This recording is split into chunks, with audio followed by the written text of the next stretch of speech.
Um,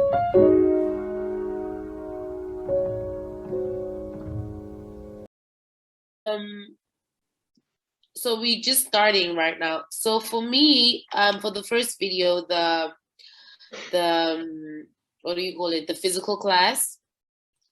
I saw that basically the whole lesson is about animals, different types of animals, and the grouping of animals.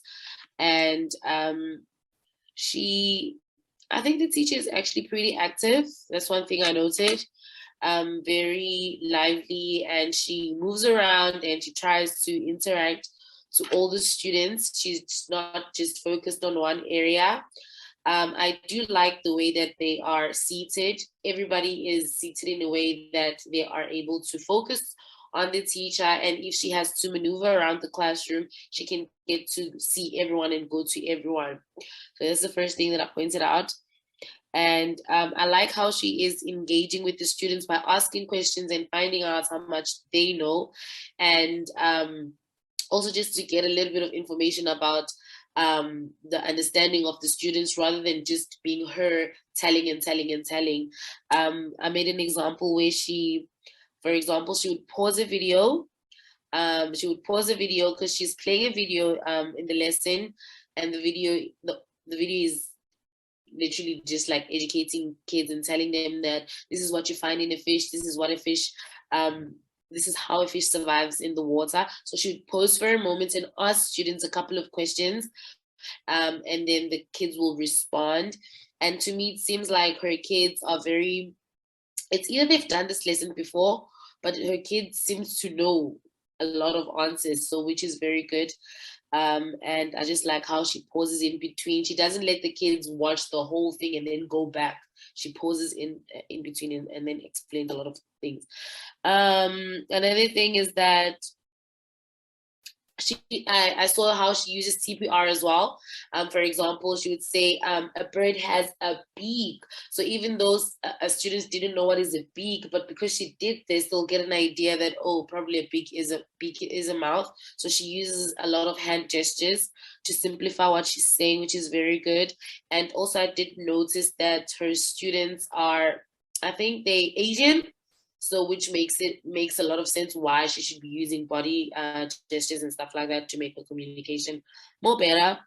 She then separated the kids into groups so that they can do group work, which I feel like it's very necessary to teach students how to work in pairs or to work in a group. And what I loved is that she reminded students of that. Now we're doing group work. What do we do in a group discussion? And she allowed kids to be the ones who will tell her, and so that she can see that, okay, kids do know the norms and the rules that we've stipulated for group work. Kids were the ones who said, we listen to others. Kids were the ones who say, no fighting, meaning that these kids have been told about these norms and they know what is expected of them when they are doing group work, which is very good. And she led them into finding more other things. Like, for example, she would say, do we have a boss in the group? Kind of reminding them that these are the things that we can do and we cannot do. And then, also I like how she would, I don't want to use the word low-key, she would indirectly assess kids. Like, for example, she would be like, show me a mammal. Kids will show me a reptile. I feel like that's an assessment without putting like a lot of pressure to the kids and saying, okay, now I'm going to ask you questions, you need to give me answers. She's just indirectly assessing them and getting to know how much they know. Maya, for saying that you didn't have any thoughts on video one, I feel that you have many thoughts on video one. Just saying. Yeah, I agree with you. Like, the seating arrangement was definitely one thing. Like, the teacher herself comments on how she set it up. But it feels like she did set it up really well to have access to her students and for them to see her and see the materials and to work in groups where it's almost like 50-50 where they are very focused on her, but then it's just as easy for them to be focused on each other, which I like. I wrote notes, so let me pull up my notes. It seems like she's working on establishing a norm of like not laughing at others and trying to encourage them to make mistakes. And like you said, she points out that she messed up in, kind of critiquing her one student, or it seemed like she was a little upset when they didn't remember what the animal groups were, which is relatable, first off. But I think, continuing to work on like checking your own emotion and being like, okay, now how do I help my students who clearly are still confused about this, instead of being like, why do you not know what has scales? Why do you not know which group breathes air and which one breathes underwater and has gills? Yeah, so I think recommendations like pretty much what she said in her own evaluation, continuing to work on not laughing at students or being really incredulous when they forget the things that you've taught them before. I also said for recommendations, like maybe you just didn't get to see it, but there's no like greeting time at the beginning of class. And it seems like, especially when she seems pretty strict on her, like, when I'm talking, you are silent. So I think, that's great, but also making sure that she has moments when they are able to like interact more freely with her and say hello and feel comfortable would be good.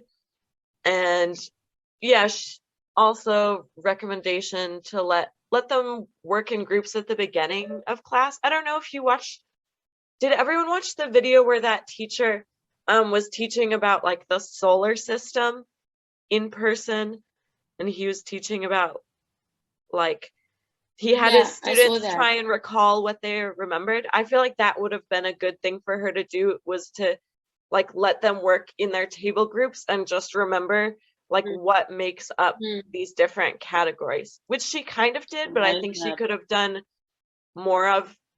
Instead of like having them raise their hands and answer, she could have given them 5 minutes to write down everything they knew, and then seen like, what do they remember, what do they not remember, how much do I need to review for them.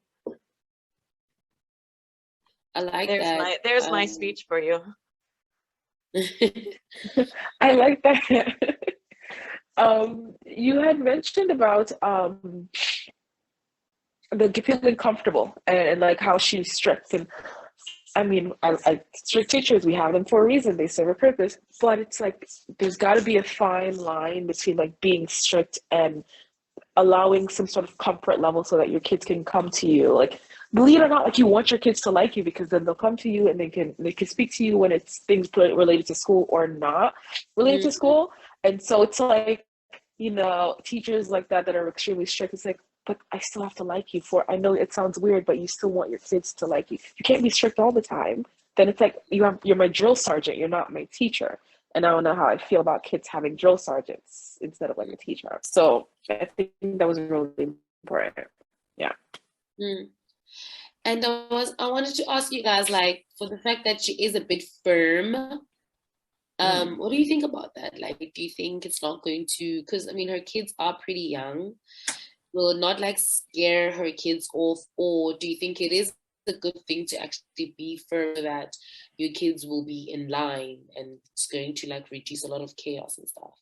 There's a fine line. There's like all or nothing is like not gonna work, because then they're gonna be terrified of you. You don't want them to live in fear, which is like, because I think about the fact that, like, I put this in perspective recently. They spend so much time with you. And so imagine spending so much time with someone that you fear. That is trauma in itself. And so it's like, okay, well, now I definitely have to be nicer. Like, we spend way too much time together for us to not have a good time together. And so if you're going to be strict, it's not working out for the kids. I don't see it being the way to go. I can't agree with that.